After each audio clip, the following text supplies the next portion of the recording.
Notre présentation porte sur le retour sur l'expérience des formations des enseignants d'université, la prise en main de Moodle. Donc, moi, je vais présenter le contexte et puis je vais après laisser la parole à Omer pour expliquer ce qui s'est réellement passé. Donc, comme on l'a présenté, je suis Ngwesi Firmin et technopédagogue à l'université de Korogo. Alors, donc, le plan de présentation, c'est que d'abord, on va voir le contexte et puis ensuite la chronologie, le déroulement, les résultats et enfin, synthèse, conclusion. Et après cela, on aura la question pour l'échange. Alors, il faut dire que dans le contexte du soutien des établissements à la mise en ligne des cours, l'AUF et le Conseil africain de l'enseignement supérieur ont décidé de mettre en synergie leurs efforts afin de proposer un accompagnement aux universités qui souhaitent renforcer ou initier des formations hybrides ou entièrement à distance. Alors, c'est dans ce cadre que nous avions postulé et puis on a été retenu pour pouvoir former certains enseignants de notre université. Et le soutien dont bénéficie notre université concerne la formation d'un pôle de compétences en technopédagogie. Et aussi, ce soutien concerne l'élaboration et la mise en œuvre d'un plan d'accompagnement d'au moins 40 enseignants à la scénarisation, à la conception et à la mise en ligne de leurs cours sur une plateforme Moodle. Donc, c'est dans ce contexte que nous allons former nos collègues à l'université. Et c'est 2 sections de formation. La première section a eu lieu en juillet 2021. Et puis après, nous avions la deuxième formation en janvier 2022. Alors, il faut dire que 44, en fin de compte, 44 enseignants et 4 secrétaires principaux des structures de notre université ont été formés. Les différentes structures sont l'unité de formation des sciences biologiques, l'unité de formation des sciences sociales, l'unité de formation des lettres et arts et l'Institut agro-pastoral. Ces structures ont été directement contactées par le vice-président de l'université et chaque structure a proposé au moins 40 enseignants-chercheurs comme participants à la session de formation. Et il s'agissait de former au cours de ces ateliers des enseignants à la scénarisation, à la conception et à la mise en ligne de leurs cours sur une plateforme Moodle. Alors, donc, ces 4 structures, on voit que il y a eu les enseignants de lettres et arts qui ont répondu beaucoup plus à l'appel. Par contre, les enseignants de biologie se disent déjà scientifiques, donc ils n'ont pas assez répondu au premier appel. Et c'est après, à la deuxième formation, qu'ils vont beaucoup plus venir. Et ça, c'est une vidéo, une photo du moins, de la cérémonie d'ouverture. Et on a au milieu le président, le président de l'université et le vice-président sont là. Et leur présence a suscité vraiment de l'engouement après la deuxième session de formation. Dans les objectifs de la formation, c'est que l'objectif général est de permettre la prise en main effective de la plateforme Moodle en vue de la mise en ligne effective des cours de l'université Piloforo de Korogo. Les objectifs spécifiques sont que sur le plan pédagogique, il s'agissait de structurer pédagogiquement un cours pour pouvoir le mettre en ligne, ensuite scénariser et évaluer un cours. Et sur le plan technologique, il s'agissait de se connecter à Moodle et paramétrer un espace de cours. Ensuite, déterminer les outils de Moodle à utiliser en fonction des intentions pédagogiques. Et ensuite, intégrer et paramétrer des activités d'apprentissage sur Moodle. Il faut dire que les résultats qu'on attendait, c'était que chaque participant puisse avoir une connaissance parfaite de la plateforme Moodle. Ensuite, que chaque participant puisse scénariser son cours selon le modèle que l'AUF nous a présenté. Après, permettre que chaque participant puisse créer au moins un cours sur la plateforme Moodle et que chaque participant puisse structurer un cours selon le modèle hybride 20% à 80%, c'est-à-dire d'une part présentiel et d'autre part un cours en ligne, c'est-à-dire au moins 20% de cours en ligne et au moins 20% de cours présentiels. Cela peut aller jusqu'à 80%. Et ensuite, chaque participant devrait pouvoir intégrer et paramétrer des activités d'apprentissage et d'évaluation dans leurs cours qu'ils vont créer sur Moodle. Et aussi, les secrétaires principaux des différentes structures devraient savoir comment inscrire une cohorte et ajouter un utilisateur en tant que gestionnaire, puisque normalement, ce sont ces secrétaires principaux-là qui vont jouer le rôle de gestionnaire. Alors, la chronologie, on peut dire la méthodologie de notre formation était comme suit. Donc, avant de participer à l'atelier de formation, tous les participants ont été contactés et ont effectué un test diagnostic en ligne sur Google. C'est-à-dire, chaque structure a proposé environ 15 personnes et ces différents enseignants ont subi un test. Ça nous a permis de sélectionner une première vague, mais on n'a pas laissé pour compte les autres. Les autres ont été pris en compte après dans la deuxième vague.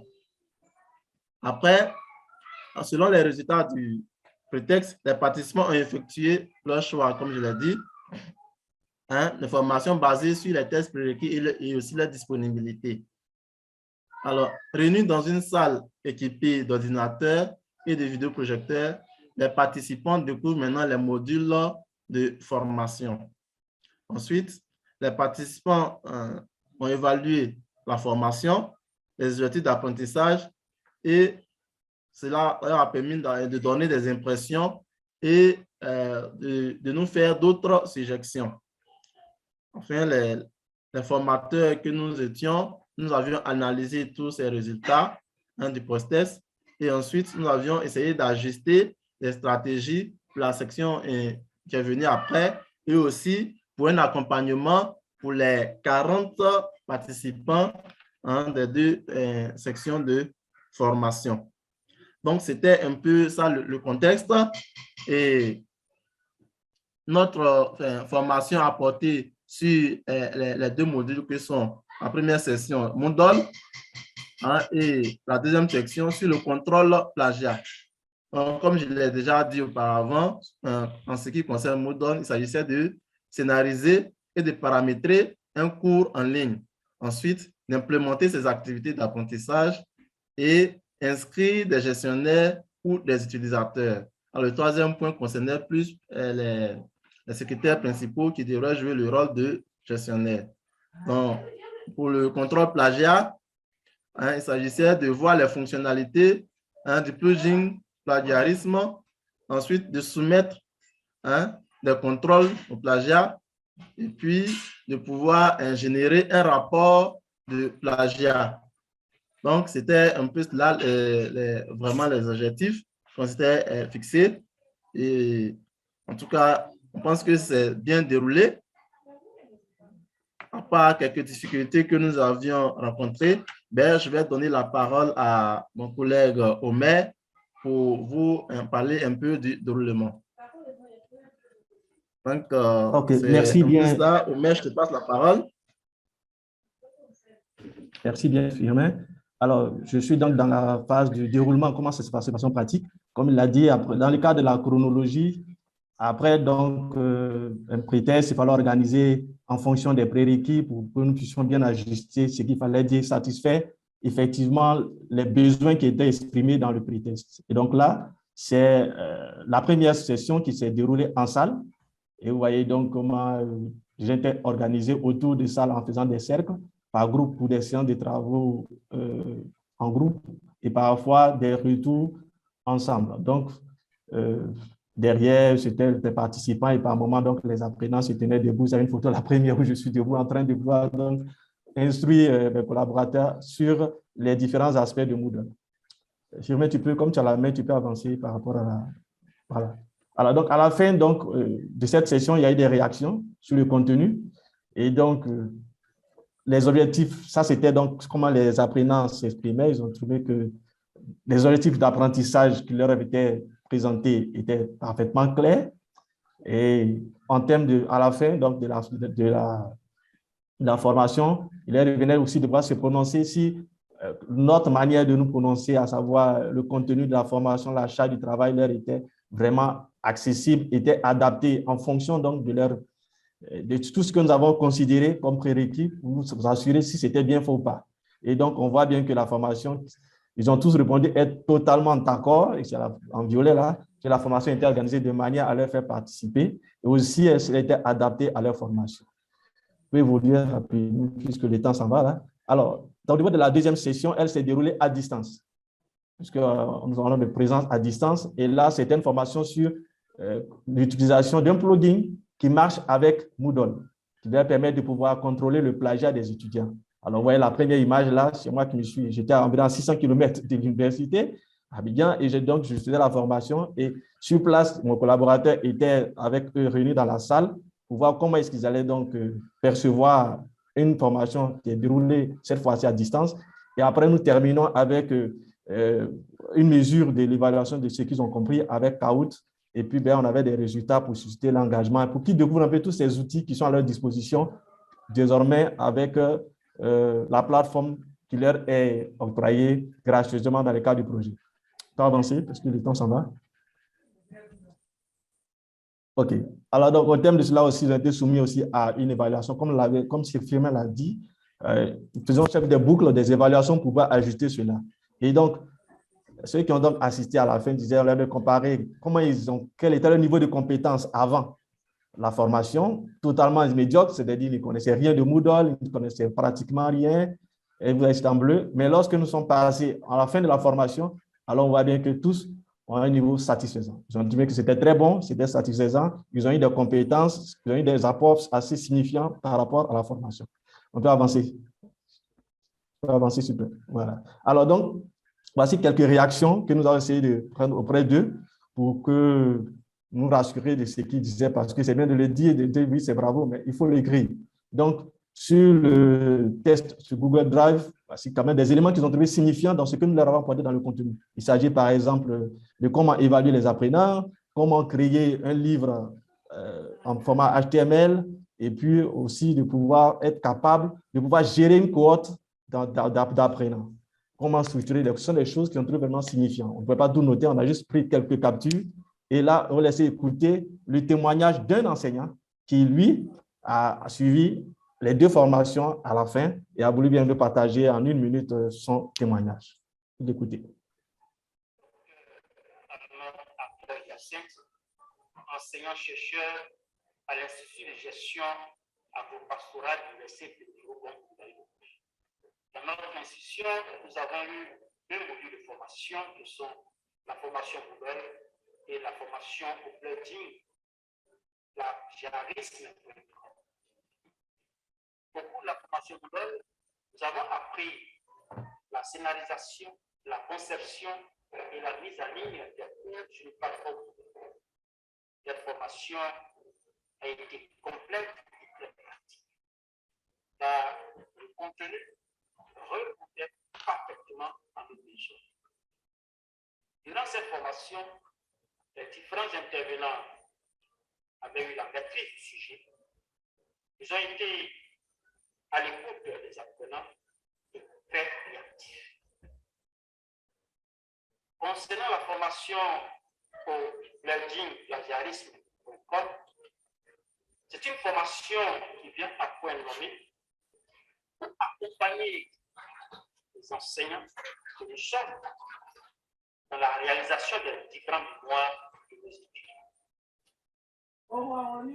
Nous avons été très satisfaits de cette écoute.